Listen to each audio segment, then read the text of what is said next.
a mental health effect could be experienced by anyone and everyone. When we have a problem with our heart, the general response is, okay, you got to visit a cardiologist or you got to visit a proper MD doctor. But when you get a mental health issue, the thing is, you speak to your friend. You cannot speak to your friend. You need professional help. You need to speak to a psychologist or you need to speak to a therapist.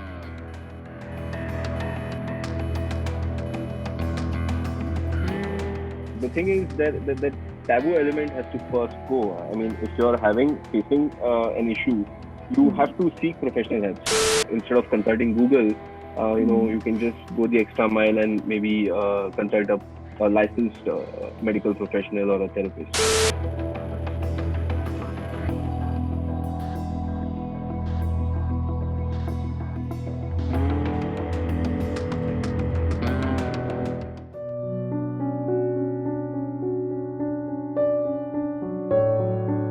We conducted a research in the early phase of lockdown in India that communicated to us that how people were feeling anxiety about themselves, anxiety about their loved ones, and they were really struggling with their own fears, stress about uncertainty. Nishad, may I request you to share the story behind the formation of this platform?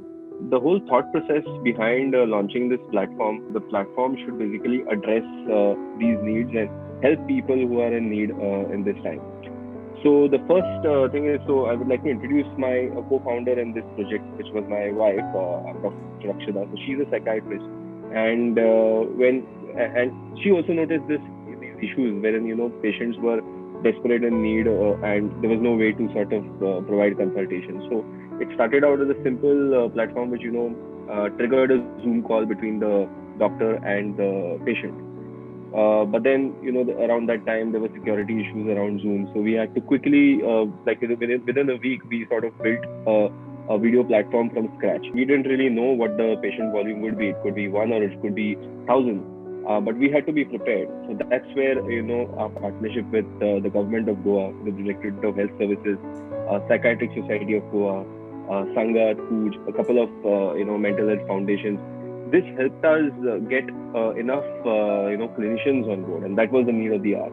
So you can either get your, prescriptions and drugs assigned, or you can therapy or a combination of both. Plus, we have built a follow-up system as well, so you don't have to really go out of the platform. We've also built a referral system, which means a psychologist can refer you to a psychiatrist and vice versa. Plus digital prescriptions. So we built a lot of things in a very short time, and I'm happy that we were able to make a small, positive impact to the lives of the people. The cases only from restricted to Goa or specific parts of India, and how did you scale it? We started getting a lot of requests from across the country. It was quite overwhelming as well because we were not really prepared to take up those many requests. Soon we had a request coming in internationally. So we had a lot of requests coming in from Philippines for that matter. But at that point in time, we were not very clear about the telemedicine guidelines if we could really have a international patient. So we kind of restricted to only if you're an Indian citizen. These consultations were free. I mean, there was no commercial benefit to the platform or to any of the clinicians. It was purely out of voluntary engagement that these people were offering their services for. And I think even despite this being a free service and despite their busy personal schedules, they kind of gave in 100% dedication, and the quality of service is what really helped us escalate beyond that first level of growth. That I think was the main growth driver. My key learnings over here is that mental health effects which are there are not just experienced by patients. A mental health effect could be experienced by anyone and everyone. I mean, before my exams, I end up getting a bit anxious, right? So that is a mental health effect. I might not be a patient, I might not be admission, or I might not need drugs. But at that point in time, if I could have some reassurance that, don't worry, this is going to be fine. That assurance might be a duration of say 15 minutes or even 20 minutes, but that assurance can really make a difference between success and failure. So our idea is that we need to come up with a service which kind of connects with people, which people can really connect with and say that, okay, it's not just for mental health patients, but it is for anyone and everyone. I'll just give an example.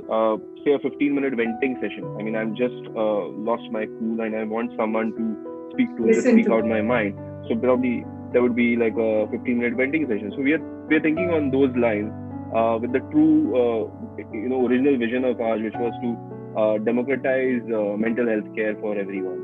What we can do as a preventive action as a society, how to integrate the psychological support into our daily responses. The thing is that taboo element has to first go. I mean, if you're facing an issue, you have to seek professional help. So that's the other thing. When we have a problem with our heart, the general response is, okay, you got to visit a cardiologist or you got to visit a proper MD doctor. But when you get a mental health issue, the thing is, you speak to your friend. I mean, it's a mental health effect. You cannot speak to your friend. You need professional help. You need to speak to a psychologist or you need to speak to a therapist. So that's the other thing. So education, I think, will play a very important role here. Any other message before we close to the people who are viewing this? People have a preconceived notion that mental health medications could lead to permanent damage. It's not true for all medications, and that's one of the reasons why people avoid visiting a mental health professional. It's not that instead of consulting Google, you can just go the extra mile and maybe consult a licensed medical professional or a therapist.